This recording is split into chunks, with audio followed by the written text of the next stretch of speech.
to say. But it's still delightful to be with people from Vinton and Benton County. I'm not a comfortable political speaker. It's not something that I have ever done for decades, and we were lamenting the fact that we're going to have our 50-year class reunion. So when I say decades, I literally mean decades. I've been a registered independent, and I can remember early on I just felt that I was, sometimes I agreed with Republican policies and sometimes with Democrats' policies, and so it just felt natural to be a registered independent. And I think it was that same kind of desire to hear from both sides and make a decision that also led me to love being a judge, to love the law. So it all kind of made sense for me. And when I left, so I was never involved in politics. Even when I was just practicing law, I didn't really get involved because I didn't have a passion for one agenda over another. I just wanted to hear what their ideas were, and then I decided how I was going to vote when I got into the booth. When I left the court, I felt it was important to maintain my neutrality. I did not want to become part of the little culture war that we had in Iowa at the time.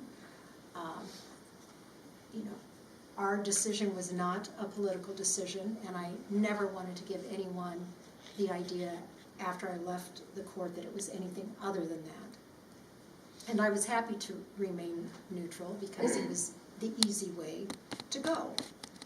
I've learned politics, getting people elected, requires a lot of hard work. So I took the easy route. I got a call from Fred Hubble in the spring after he became a candidate, and I didn't know him well, but I do know his wife. We're together, or in the same organization, and so I'd gotten to know her. And he called, and he wanted my support, and I explained to him that I was not going to be involved in politics, but he apparently, as all good Democrats do now, said, "Well, can you assure me that you'll at least vote in the primary?" Because I would have to change my registration to do that. So, I've always thought he was a nice guy and his heart's in the right place. So I said, okay, I promise I will vote in the primary. So I voted in the primary, a Democratic primary. I have done that in the past, but then the very next day I'll change my registration back to independent. So after I voted and I started thinking about changing my registration back to being an independent, I thought, you know what? I don't think I, at least in the foreseeable future, can agree with anything that's on the Republican agenda. It's mean-spirited in my view. It lacks compassion for people who are vulnerable and less fortunate than we are. It's short-sighted for the strength and vibrancy of our democracy.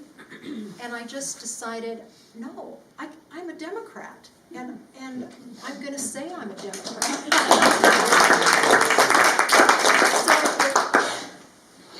It was just a realization, I guess, that I came to in June. And the more I thought about it, and I thought of the problems that we face because of the way that we relate to each other when we disagree, and what kind of country we're leaving for our children and grandchildren, I thought, if I am ever going to get involved and be a participant, it has got to be now. Because, I may sound like somebody who's freaking out, but I almost am. We are all freaking out. I can't believe where we're at. It's shameful. And so Sally coerced me into she didn't really coerce me, but she prodded me, pricked my conscience to participate in some of these receptions and share how I feel. And I guess urge all of you that if you don't feel urgency, I think you should.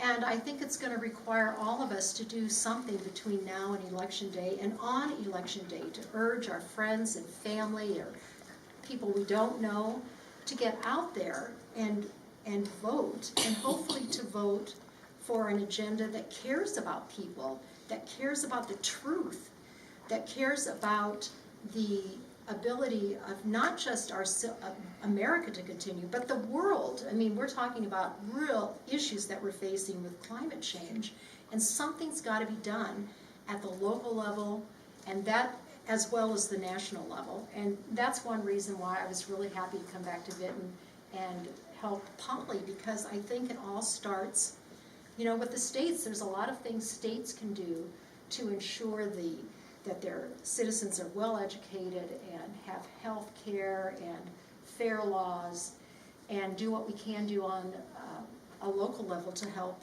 our environment. So Polly's election is really, really important. So we have to get out there and help our local candidates as well. And Sally and I have done that for the local candidates in our communities too. So I know I'm an outsider, probably preaching to the choir, and a newcomer at that, but I just really hope that you all feel responsible for getting out there and, you know, getting 10 absentee ballots and 10 people to the polls on election day, because all that stuff adds up. It really adds up. I remember a friend of ours, a friend of my husband's and mine from law school, was the local House candidate from the farming community that my husband's from. And he lost by like 50 votes or something, a seat in the House. And so, you know, we in this room could make a difference between whether Polly gets elected or not. And we have to do what we can. So, thank you, Polly.